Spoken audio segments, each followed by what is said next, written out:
I'm Margaret Barkey. My family came from Chaffee County. My grandmother, Paulina Victoria Ehrhart, was the daughter of Thomas Jefferson Ehrhart, who was the son of Jacob Ehrhart, who came to Chaffee County in 1860.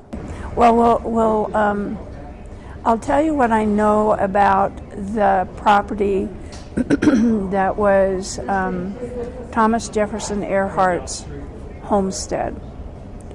This is the property that I knew about as my grandfather, Brett Gray, and Paulina Victoria Ehrhart, his wife, that we visited when we went to see people in that community. There are pictures of the original house that T.J. and Margaret Ann Evans Ehrhart lived in. At some point in time, they had a post office there that was a post office for that community. And so we have records and some books where they kept track of mail that came in to various people.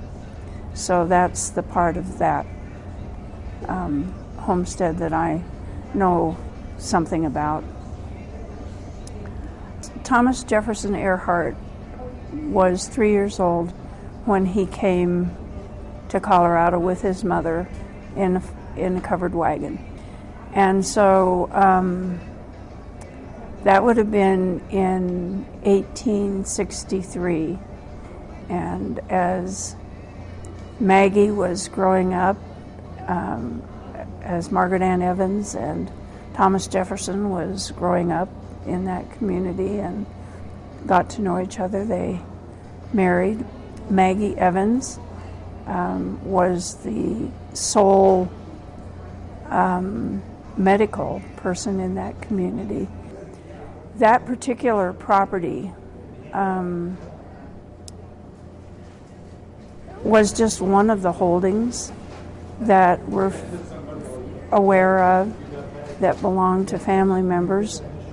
And I think that the records will show to the Buena Vista side of Centerville that there were a number of properties that were owned by various family members. That again would be something that if we went and did some research, we could figure out which ones they were. And there's the property that Thomas Jefferson Ehrhart traded for a debt that is in St. Elmo. And that's sort of interesting just as an aside.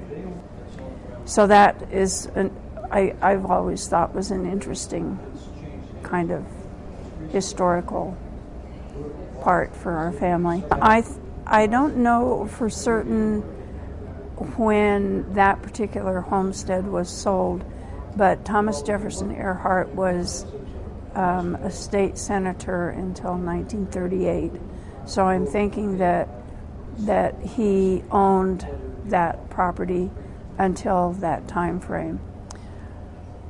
A lot of the history that I am recalling and repeating is material that's in the book that Brett wrote, that Lynn and I typed up and keyed for him over time.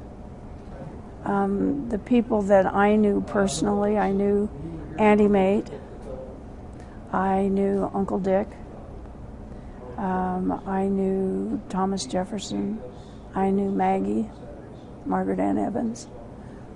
I was young, a little kid at that point in time, probably 5 to 7 years old, and I thought Margaret Ann Evans was a funny little lady. She had white hair, and all I knew was that she was a really good cook, and that when you went to her house, there was good food to eat. I think that when you think about open space, or when you think about historical properties, or when you think about land that has a long history to it, I think that there's a common good that exists, and I think that it can coexist with development. But I think if the development is planned carefully and is respectful of that history, I think it can be done. I don't think 1 acre parcels that would require a septic tank individually, an individual well, I don't see that as a common good, because there's nothing left of the history of that kind of a property. Bigger parcels you might be able to see some of the original landscape, some of the original ecosystems that exist there.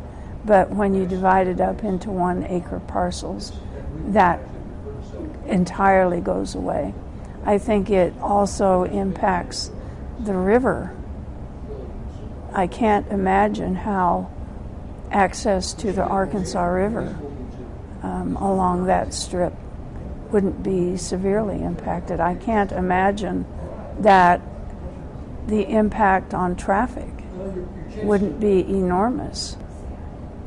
And I think all of that kind of works against the common good. I think the common good issue is probably the most significant thing. And Thomas Jefferson Ehrhart was the epitome of considering the common good. And I think his politics, his progressiveness, is significant because he recognized that without connecting the western slope to the eastern slope, without building the road across Independence Pass, you couldn't connect the commerce from the western part of the state to the eastern side of the state. And he felt that Colorado would essentially be 2 separate states, actually. And so as a legislator, I think his mission was to generate an economy that would be for the betterment of Colorado as an entire state. He didn't see the common good being just the western slope or the eastern plains or the mountain areas. He saw it as an entirety, and he looked for a way to make it mutually beneficial to everyone. And so his notion as a state highway or road commissioner, as a legislator, both a representative from Chaffee County and as a state senator from Chaffee County, was that whatever occurred statewide should benefit everybody. It shouldn't benefit Chaffee County at the expense of other places. He certainly represented them, but I think the common good was what he stood for. And I think that legacy is important, and I think that the people in the Chaffee County community could proudly say that we're going to regulate development in the county in general to be for the common good instead of individual businesses or individual entities.